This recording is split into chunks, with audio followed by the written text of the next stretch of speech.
Look, y'all already know me. I can't go anywhere without picking up a new piece of art, a little trinket, a poster, something for the crib.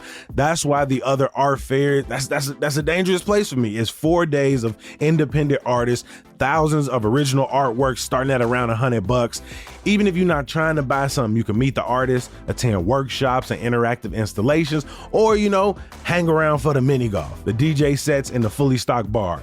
Add the other art fair to your calendar. It's October 30th through November 2nd at Artifact Events in Ravenswood, and tickets start at just $20. Book your tickets online at theotherartfair.com. Look, it's already election season, my friends, and Chicago needs election judges for the March 17th primary. You can help your fellow Chicagoans cast their vote. You do have to be a registered voter in Cook County and a U.S. citizen, but you can earn up to $230 for your service. And if you speak Spanish, Hindi, Polish, Korean, Chinese, or Tagalog, then Chicago elections definitely needs your help. Help support communities across the city by serving as an election judge next year. Head to pollworker.chicagoelections.gov or call 312-269-7984.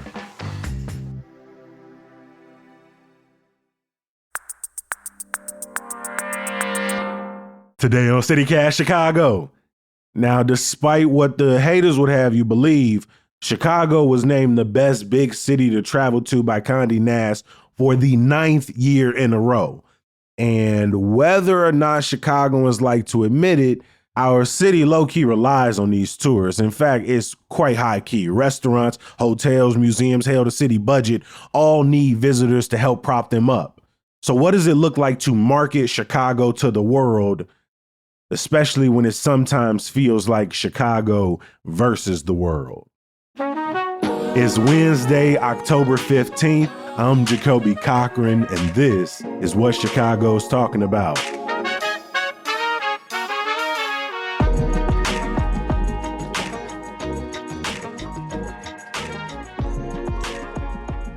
We've got Kristen Reynolds, the president and CEO of Choose Chicago, in the building with us today. Kristen, welcome to CityCast Chicago.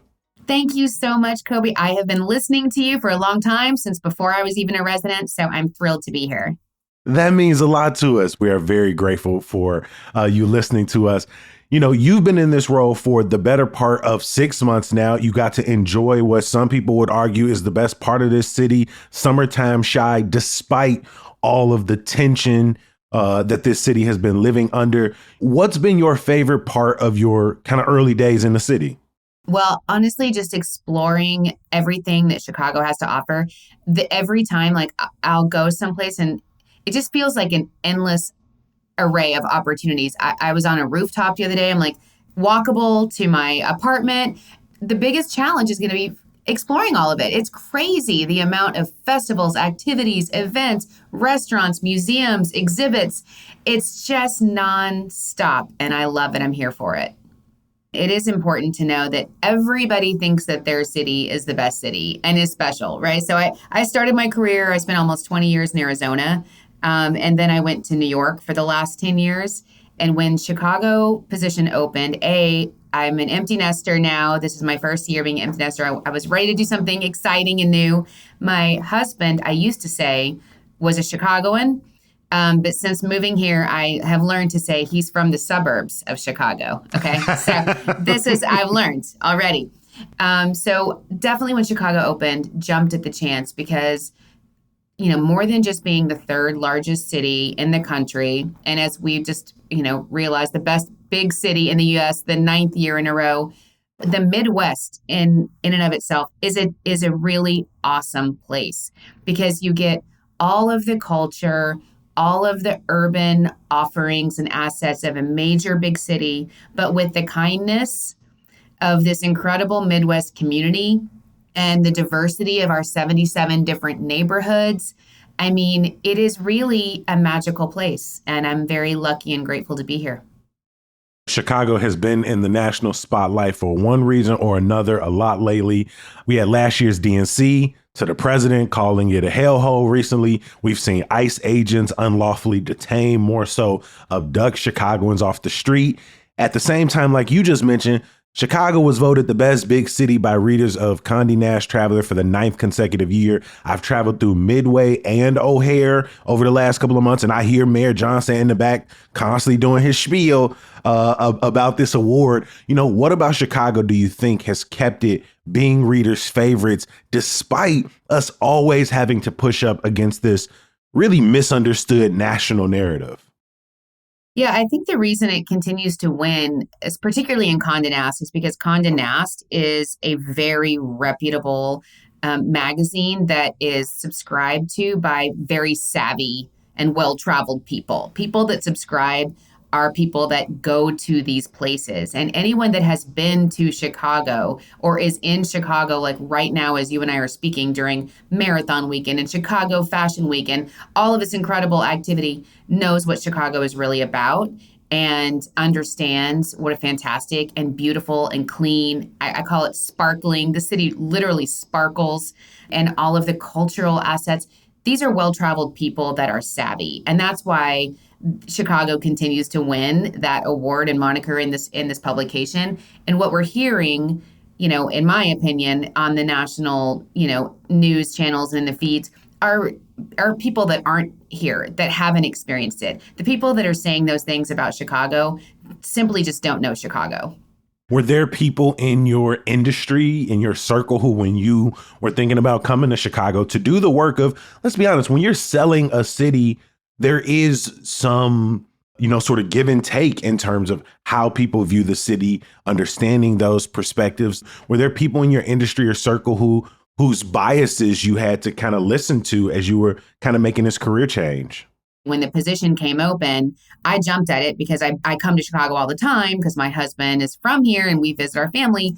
But a lot of people were like, you're doing what? You're going to Chicago? Are you sure? And not just because of some of the reputation of the city from crime or whatever's going out there, but it really was like the politics of the city can be difficult to navigate in this position in particular. There's been a lot of turnover in the position. And so people are like, are you sure you're going to do that? But I love a good challenge. I'm up for the challenge, and I believe in the city.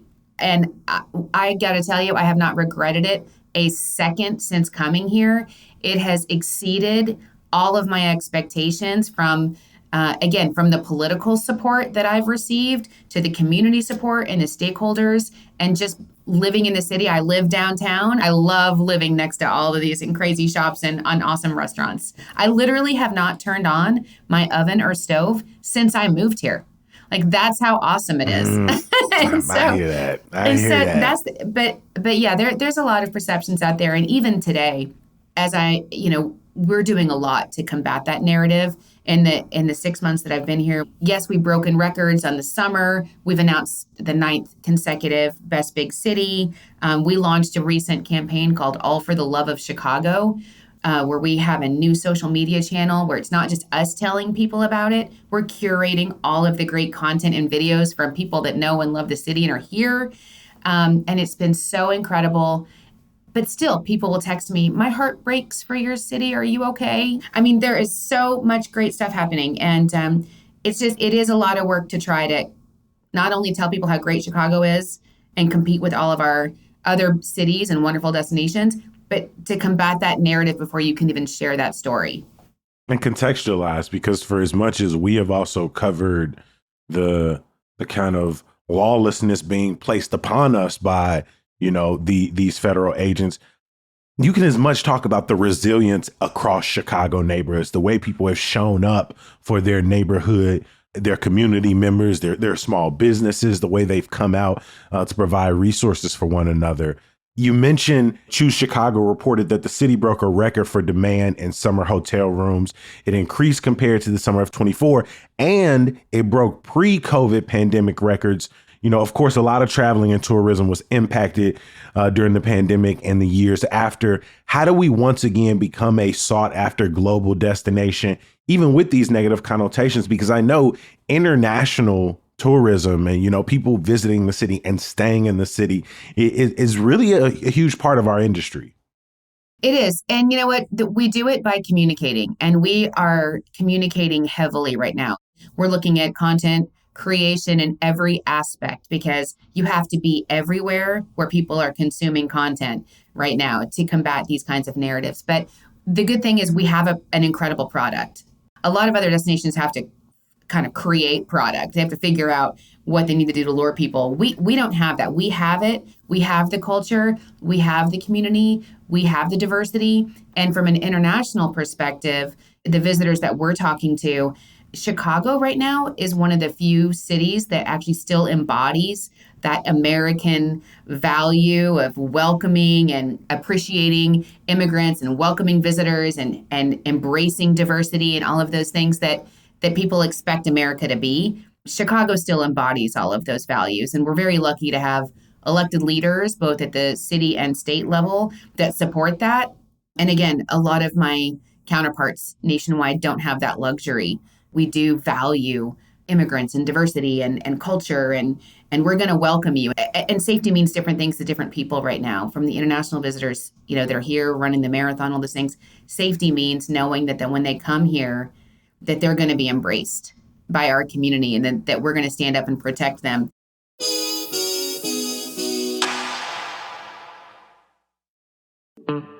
Fall is in full swing, which means fall theater season is back and cracking across the city. And I got another pick for you to look out for. Don't wait to secure your tickets to Timeline Theater Company's world premiere of Hundreds and Hundreds of Stars. Motherhood, marijuana, and the multiverse collide in this story set in Chicago, exploring family, immigration, and identity.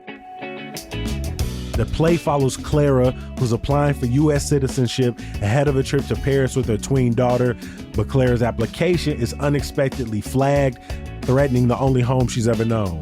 We got a quote from the playwright and star Sandra Delgado, who says, "This is a very personal family tale, not unlike those playing out more and more every single day in Chicago and around the country." Now playing in a limited run through November 9th, this Timeline production is being hosted in the immaculate Looking Glass Theater space in the historic Water Tower Waterworks at Pearson in Michigan. Visit timelinetheater.com for more info and to get your tickets today.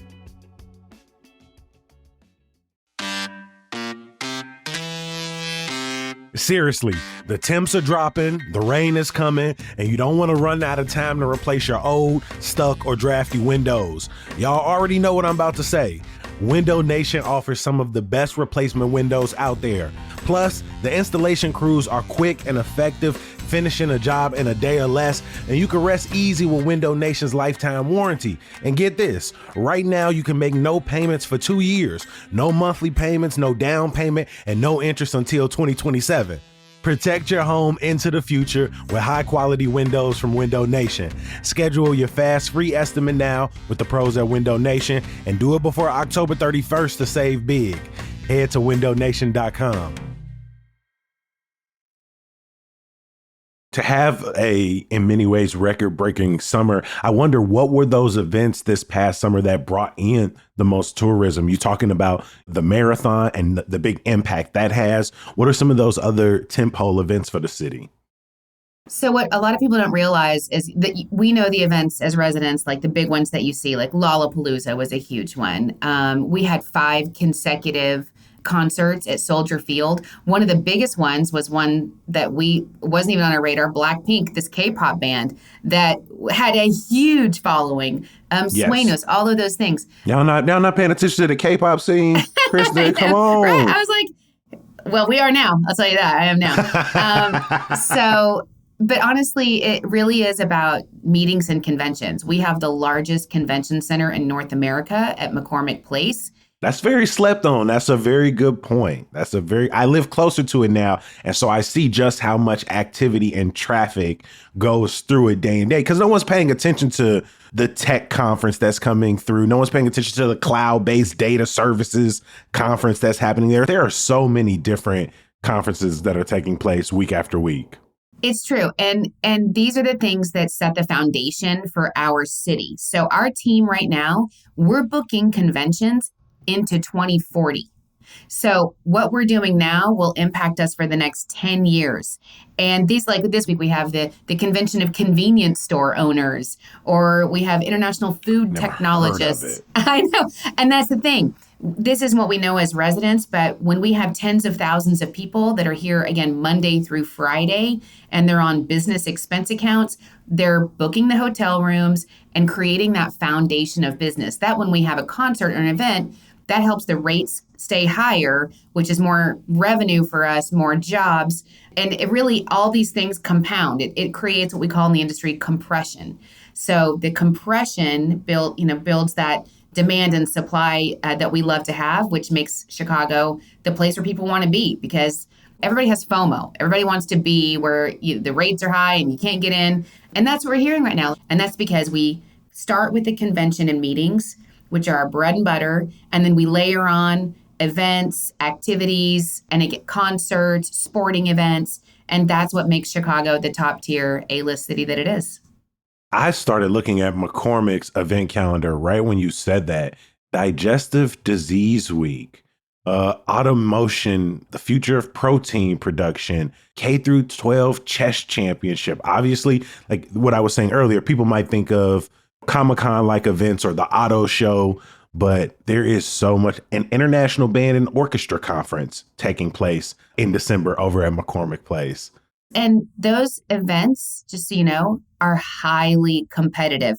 We are competing with Las Vegas, Orlando, New Orleans, even these days more and more places like Dallas and Indianapolis that are enhancing and building, expanding their convention centers, because this business is so important. This is that Monday through Friday when the hotels really need it. They come all year round, and it's really important business that our team works hard. We're at trade shows, we're pitching, we're finding the right windows for them to load in, load out. Incredible union jobs. It really supports a lot of jobs, about 130,000 jobs in Chicago that our industry supports annually. It's a big business. It's an important business, and it benefits every single one of us as residents. I mean, given just like geographically where McCormick Place is and all of these people coming from out of town, I feel like these people may be most susceptible and vulnerable as outsiders to the rhetoric of the Trump administration. You know, they sit right there on the near south side going into Bronzeville, or you can go north into the Loop. And, you know, that makes me wonder, you know, has there been initiatives done to address Trump's comments and the ways he's targeted the city with this increased presence of federal agents, or has that not been needed from your perspective? We don't wade into the political narratives, but what we do is showcase what Chicago's really all about and what our values stand for. So we really stay focused on the positive aspects of Chicago. And again, we're able to drive home who we are and raise up, you know, our communities, our Southside neighborhoods. We can represent our city in a way that makes our community proud and yet continues to drive business. I wonder if you sort of take the words from the administration, sort of show the fallacy in them, the contrast, sort of take them at their word and then work to dispel? Or do you think the work just sort of, it naturally does that? Like the work you do every day sort of stands in opposition to these sort of violent narratives about our city? Yeah, I think so. But we do that. When we launched our new All for the Love of Chicago campaign to really respond to that and showcase what the city's all about from the voice of the people, we debated calling it, you know, hellhole and making fun of that kind of thing, the war zone. But we decided that there's enough negativity out there. We wanted to really stay focused on the positive. So when we named it All for the Love of Chicago, the two words that were really most valuable was the word all, so that it represented all of our community and people that love our city. You know, whether you're a visitor or resident, we wanted everyone to feel like they had a voice, and love. We really want to talk about love and what the city's all about. That, to your point, just we don't have to say what it's about. It just speaks for itself. Yeah. You know, right now, with the presence of agents, there are a lot of Chicagoans that have chosen to stay home out of fear, whether it's from small business or from school, or, you know, coming downtown because they go to the park and they're afraid they may be harassed outside of Millennium. You know, we've heard corridors on like 26th Street in Little Village that have faced a decline in vendors Not all parts of the city are targeted equally, but have you heard anything from businesses and cultural institutions that rely on tourists, that rely on the foot traffic and how their businesses have been affected? Yeah, I mean, we definitely are in touch with our communities every day. We work so closely with all of our 77 communities. I was at the Independence Day parade in Little Village, and that's just it's a heartbreaking time for a lot of the people in those communities that are worried for their own safety in their own neighborhood. So we are doing everything we can. In fact, I was just on Fox News, and they were like, "Tell the marathoners what you want them to know." And I said, "I want you to go into all of our neighborhoods, go and support our local businesses." So that's where Choose Chicago really can be a benefit to our partners and all of our communities, is because people come to us and ask us what we should do, and they look to our content to guide them when they're here, and we are doing everything in our power to make sure we're guiding people into those small businesses, into those communities, because they're awesome and they're going to have a great experience when they're there, and they're going to, have wonderful culinary experiences and cuisine and be welcomed by the people and have great attractions, but B, because we know that right now is a critical time to support our businesses that are suffering. Now you started as CEO and president of Choose Chicago earlier this year. And part of your job, as you said earlier, is a little easier because Chicago can sell itself. What do you hope people will take away when they visit our city during this time or any point moving forward? Everybody thinks that, though. It is a very competitive job, and what people don't realize is it is a $20 billion a year annual industry here in Chicago. So it's very important, and every other city and destination wants those billions of dollars. People say Florida sells itself, Hawaii sells itself, Scottsdale sells itself, but all of those people are trying to get the exact same customers that we're trying to get and visitors. So it's a strategic approach. It's a very technical business, to be honest, and I'm excited to do it. But I think when we're talking people to come to Chicago, a couple of things that I'm really honing in on as the new CEO is Chicago is amazing in the summer. Yes, I experienced it. It is magical, all the things. But I'm telling you, being here in the fall, I love the crisp weather. The winter, is going to be amazing. We're looking at the holiday season. How can we ramp up that holiday time between Thanksgiving and New Year's Eve, looking at some new incredible events. And then going into winter, like we should be all seasons, all people, all budgets, all the things. Everybody's welcome in Chicago. And I think, one of the things we're really looking at doing is making sure that people hear that message. We are not a one-trick pony. We are not just a summertime destination. Summertime chai is amazing, but I think it's going to be fun to promote the city all year round. Obviously, so much of your work is promoting it for people who are coming to visit the city. But what do you hope Chicagoans feel at these moments when their city is going through something like this? And then oftentimes feel like some of Chicago's key destinations aren't for them, but for tourists instead. Yeah, that's a great question. And that's something that I've focused on throughout my career. To me, tourism starts with a resident first mentality. Our new campaign that we launched just in June, our new brand, Chicago's Never Done and Never Outdone, that brand came from 18 months of talking to our residents and how our residents feel about our city. Because when the residents embrace how you're marketing and branding the city, that's when it's really authentic. We're not saying, visit Chicago or do this. We want to speak to all of our residents being our first and foremost customer. I can understand that when people come in and they're like, oh, I shouldn't go to this, a tourist destination. But you know what? That is what makes our city so wonderful, is what people from around the globe come to see, and we can't take it for granted.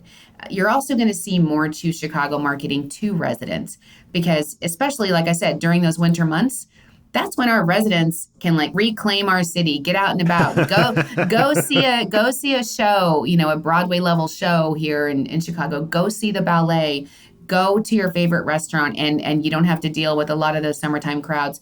And I hope to get people to take staycations and enjoy and appreciate your city, because it's human nature. Sometimes as residents, we take for granted the incredible things that we pass by every single day that people come from across the globe to see. So we really hope to, re-energize that and instill that community pride and get Chicagoans out and about to enjoy their own city that we live in. Kristen Reynolds is president and CEO of Choose Chicago. We appreciate you making time for us here at CityCast. I have been listening to you for a long time, and I'm really, really excited. I feel like, check, I've succeeded. I've been on your show. So thank you so much.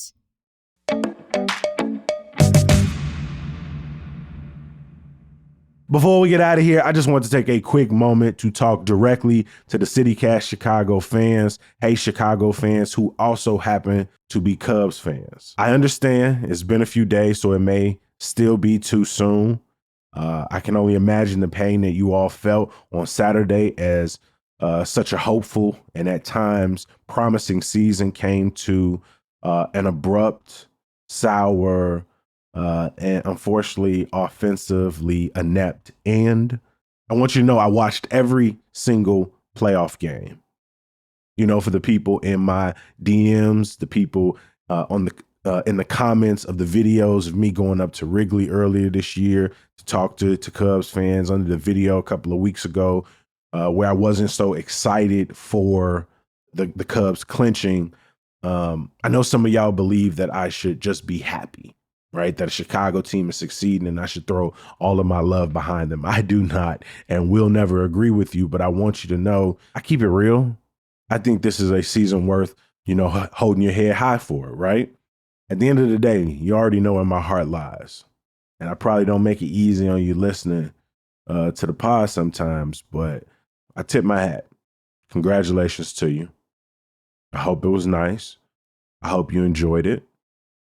Y'all can get up out my inbox telling me to smile a little bit because now there's nothing to smile for. So till next year, my friends, let's bottle up that hope that you've been carrying for the last few months. And let's go and transfer that down a little south to the boys in orange and blue. We're 3-2. Let's all rally together right now and give our energy there. The crazy plays is going our way. Block field goals, random fumbles in the fourth after blown leads. Come on.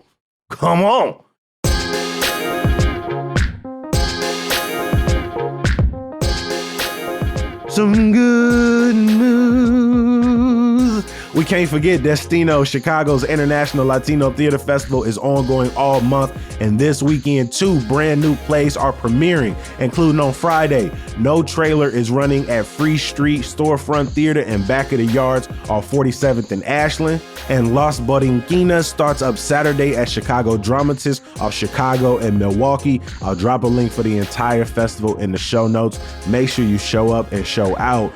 And while you're down there in the show notes, I know you're going to see that membership.citycast.fm link.